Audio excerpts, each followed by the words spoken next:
call them, and the Navy.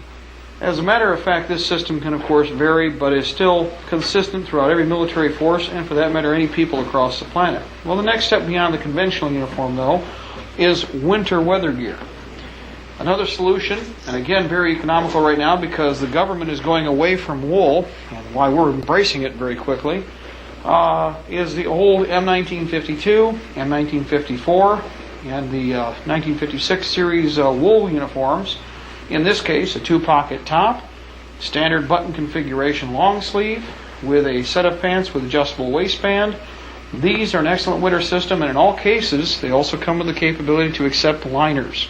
So you're looking at an insular layer with another insular layer attached to it. Now, one of the reasons for adopting a layer system, even though there are many sophisticated technologies that are on hand right now in clothing, is that as need be, you can ventilate and cool or take layers off as your labors increase and as temperature increases to eliminate the possibility of sweat and building up moisture, which will freeze later if not properly addressed.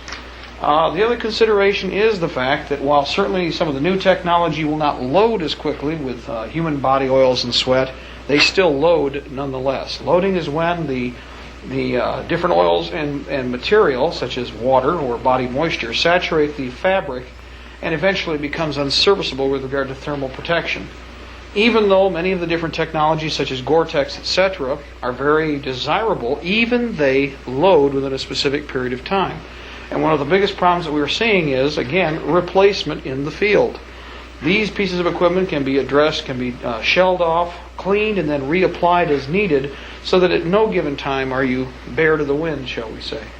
One of the other types of technologies, of course, and again drawing from the East Germans, because again a very economical system, very desirable, very well made, are the quilted pattern winter gear that they have provided through, again, this defunct tyranny that presently is just joining up with the rest of the New World Order tyranny crowd.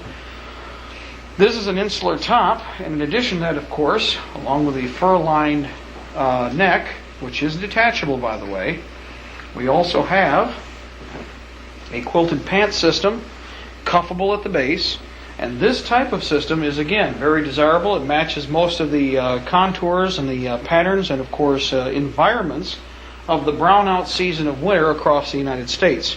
It is, of course, a very desirable pattern for pine forest operations, and there are many parts of the nation where you virtually disappear with this particular camouflage pattern in place.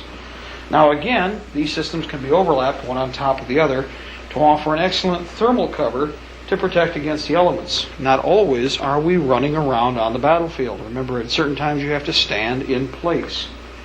Now, for that reason, we must also consider that beyond these layers, we may have to alter camouflage configurations accordingly. And there are many different types of technology, but in this case, we're switching to West Germany, where we find the pine frond snow camouflage pattern is readily available. Solid white can be used, and in fact is used regularly by the militia, but breaking up the pattern is very desirable since for the most part we don't plan on being caught in the middle of a field. Preferably we should be working in an environment or a situation where the colors are broken up, therefore the pattern of the equipment you're using probably should be broken up too. While the pants are an overshell made out of cotton, there is also a poncho cover or coat cover made of the same material, and again in the pine frond pattern, which is random and broken up. And this particular system is an effective form of camouflage in the Michigan, and of course all of the northern temperate areas, readily available and very economical. I will recommend something though. If all you have are bed sheets and you wish to simulate this, a wetted brush that is dried to a medium level, then dipped in the paint of your choice, can then be brushed onto any white material to simulate this pattern, and can be done with a little practice almost as well as the spray-on technology that was used to make this particular pattern in the first place by one of the governments in question. Beyond the snow camouflage shell, which all of you are very familiar with in different patterns again, there's American, German, Russian, and a whole family of technology in this area made available now. We still have to consider the face and, of course, the hands, which are exposed. You may have remembered this from Equipping for the New World Order Part 1, Spandaflage. This particular material can be purchased in a variety of different colors and configurations. This is the face hood, which, as you will notice, will spread and stretch to the needs and the size of the head of the wearer. One of the big advantages of this material is also to be used with glasses. Now, it's recommended with the original manufacturers that you can cut eye holes in this material, but it's not necessary in order for it to be effectively used. What this is a stretchable gauze. Now, myself, I have glasses to worry about, so I also have to worry about reflection. And there are chemical treatments for the glasses that you normally be wearing, but if you don't have the luxury of that technology, you can cover the glasses, along with the rest of your face, with a spandaflage and still effectively see through it and function within reasonable parameters. In addition to that, of course, we're talking about head covers next to go along with this. And, of course, we're seeing the standard goggles put in place. In this case, an M1943 hat. There are many different variations. We really don't need to get into specifically what headgear. But whenever possible, try to choose temperate weather headgear for most of your operations. Why? Even in the desert, it gets cold. And the important consideration here is to have the capability to cover the ears, which are a vulnerable area, and also wrap around the back of the head and the back base of the neck. This particular hat is very simple, again, very economical, made overseas, and it's lightly quilted, leather sweatband, and with a brow piece. The brim is very important, especially for, again, sun protection. The goggles can easily be secured up above, out of the way, and as demonstrated earlier, are an essential item for most of the operations that you are going to be participating in.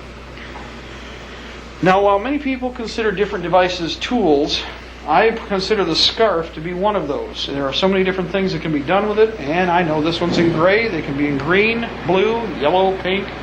Well, actually, you do want a camouflage color now, don't you?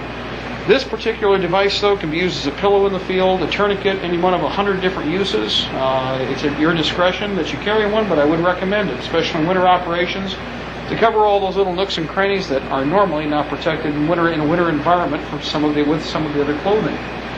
Now we'll get to the other important part of the body in the upper torso.